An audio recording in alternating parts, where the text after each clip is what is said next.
کسی کو شک پڑ جاتا ہے حضرت امیر معاویہ پر، او خدا کے بندے، حضرت امیر معاویہ رضی اللہ تعالیٰ عنہ تو وہ شخصیت ہیں، نبی پاک صلی اللہ علیہ وسلم نے امام حسن کو اپنے ساتھ ممبر پہ بٹھا کے فرمایا یہ میرا پتر چودھری ہے، یہ سردار ہے، یہ سید ہے۔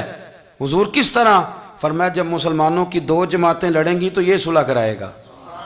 تو وہ حضرت امیر معاویہ کی جماعت جس کے ساتھ حضرت امام حسن صلح کرے، تجھے کیوں نہیں قبول؟ بلا وجہ الجھتے ہو، بلا کہتے جی وہ یزید کے ابا جی تھے، تو نوح علیہ السلام کا بیٹا بھی تو کافر تھا نا، تو کافر کا باپ ہونے کا معنی یہ ہے کہ آپ الزام لگا دیں گے؟ عجیب آپ بات کرتے ہیں۔ قیامت میں کوئی کسی کا بوجھ، قرآن نے فیصلہ کر دیا ہے، کوئی کسی کا بوجھ، یزید اپنے معاملات کی جواب دے گا، اس کے گھر والے اس کی باتوں کا جواب، اور جو یہ کہتے ہیں نا کہ ان کے والد معاذ اللہ ٹھیک نہیں تھے، وہ یہ بھی لکھتے ہیں کہ یزید کا پتر بڑا ٹھیک تھا۔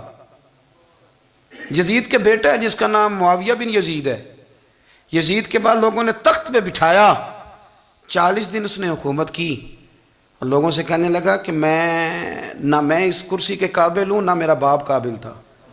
یزید کا پتر فرمایا نہ میں اس قابل ہوں، نہ میرا ابا قابل تھا، میں اس کرسی پہ کیسے بیٹھوں جس کے پایوں میں محبوب کی اولاد کا خون ہو؟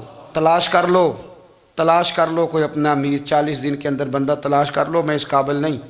تم یہ تو لکھتے ہو اس کے بیٹے کے بارے میں، یہ کیوں نہیں مانتے کہ حضرت امیر معاویہ کے ساتھ امام حسن نے صلح کی؟ آپ بات کو سمجھیں۔ اور کچھ اتنے بیوقوف ہیں، اتنے نادان ہیں، ان کو کوئی اور بات نہیں ملتی تو کہتے ہیں امام حسین کو آنا نہیں چاہیے تھا، حکومت بن گئی تھی، یزید بیٹھ گیا تھا، معاذ اللہ۔ پتہ ہے حضرت عبداللہ بن زبیر کیا فرماتے تھے؟ فرماتے تھے ہم تو یزید کے خلاف اس وقت نکلے کہ ہمیں یقین ہو، یہ اس بندے کی بات بتا رہا ہوں جسے گٹی میرے نبی پاک نے لواب دہن سے عطا فرمائی، لواب دہن سے گٹی دی رسول کریم۔ حضرت ابوبکر صدیق کے سے حضرت زبیر بن عوام جو حضور کی پھپھی کے بیٹے ہیں، ان کے بیٹے حضرت عبداللہ بن زبیر کہتے ہیں ہم تو یزید کے خلاف اس وقت نکلے کہ ہمیں ڈر تھا، اگر اب بھی نہ نکلے تو آسمان سے پتھر برسیں گے، کہیں ہمیں سزا نہ ملے، اتنا بڑا مجرم، اور تم کہتے ہو امام حسین کو نکلنا نہیں چاہیے۔ تو خرابی ہوتی ہے میرے عزیز، خرابی ہوتی۔ آپ کو پتہ ہے میں ان مسائل پر کم بات کرتا ہوں لیکن ضروری بڑا سمجھتا ہوں، میں سمجھتا ہوں یہ ضروری چیزیں۔ مہربانی فرمائیں کسی جگہ بھی کسی ایک کے بارے میں بھی اپنے عقیدے میں کبھی کوئی کمزوری پیدا، کبھی نہ کوئی کمزوری پیدا، اتنی سی بھی بات کسی کی سننا، کسی کی کرنا، ڈسکس، ہمارا منصب ہی نہیں۔ اور کچھ اور بیوقوف ہیں۔ میں یونیورسٹی میں تھا چند دن پہلے، تو لیکچر کے بعد ایک دوست مجھے کہنے لگے کہ مولوی ایک دوسرے کے پیچھے نماز نہیں پڑھتے۔ میں نے اس کو کچھ پیار کی دلیلیں بھی دی، محبت کی، اس کو کہتے ہیں الزامی جواب ہمارے اصول تفسیر میں۔ میں نے اسے کہا کہ ایک ڈاکٹر سے دوائی لے لیں، دوسرے کے پاس جائیں تو کہتے ہیں اسے تو پتہ ہی کوئی نہیں، تم غلط آدمی کے پاس چلے گئے، تو اس سے آپ کو ٹینشن نہیں ہوتی؟ یہ روز سیاستدان دھما چوکڑی مچا رہے ہوتے ہیں کہ فلانا چور ہے، فلانا چور ہے، تو اس سے نہیں ٹینشن، مولویوں کی ٹینشن ہے تمہیں۔ کہنے لگا جی نہیں، کیوں نہیں نماز پڑھتے؟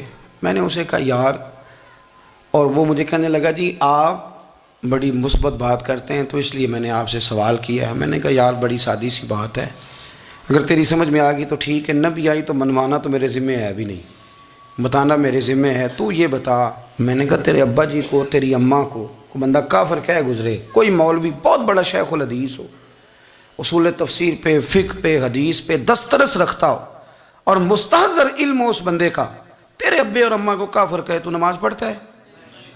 کہنے لگا نہیں۔ تو میں نے کہا جو میرے نبی پاک کے ماں باپ کو مشرک مانے،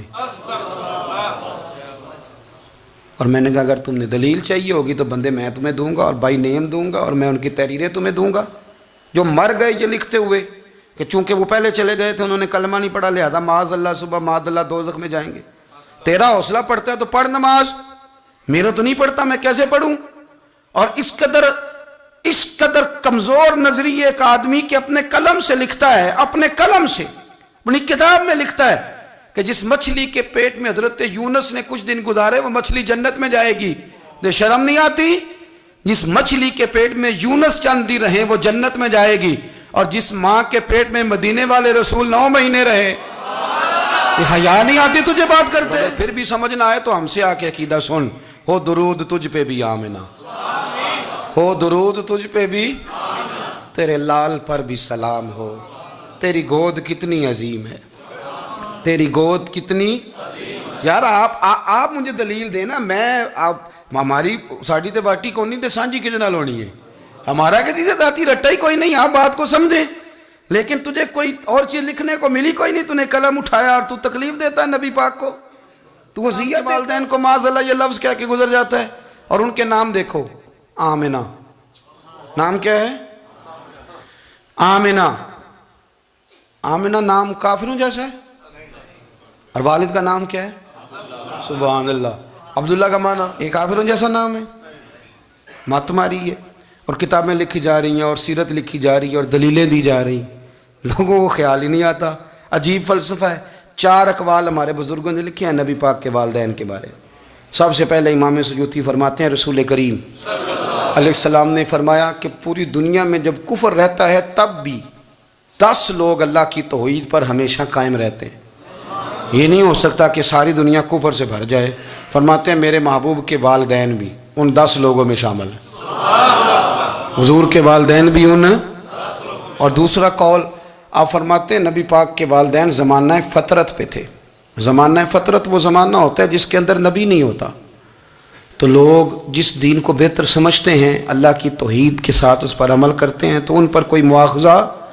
اور تیسری بات یہ کہ نبی پاک کے والدین حضرت ابراہیم کی ملت پر تھے، حضرت ابراہیم کے دین پر تھے، اور حضرت ابراہیم کا وہ دین ہے جس کو قرآن کہتا ہے کہ وہی دین ابراہیمی دین محمدی ہے صلی اللہ علیہ وسلم، وہی دین محمدی ہے۔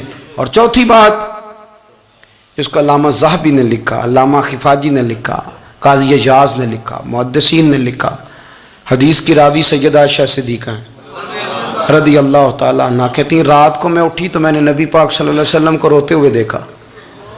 یا رسول اللہ کیا ہوا؟ فرمایا میں نے رب کریم کی بارگاہ میں عرض کی تھی یا اللہ میرے ماں باپ کو زندہ کر دے تاکہ وہ میرا کلمہ پڑھ لیں، ہیں تو وہ پہلے بھی دین فطرت پر انہیں کنتم خیر امت ان کا اعزاز بھی نصیب ہو جائے تو حضور فرمانے لگے اللہ نے انہیں زندہ کیا ہے، وہ میرا کلمہ پڑھ کے دوبارہ قبروں میں گئے ہیں۔ تو امام سیوطی فرماتے ہیں کہ وہ نبی پاک علیہ السلام کی امت کا اعزاز بھی اللہ نے انہیں عطا کر دیا ہے۔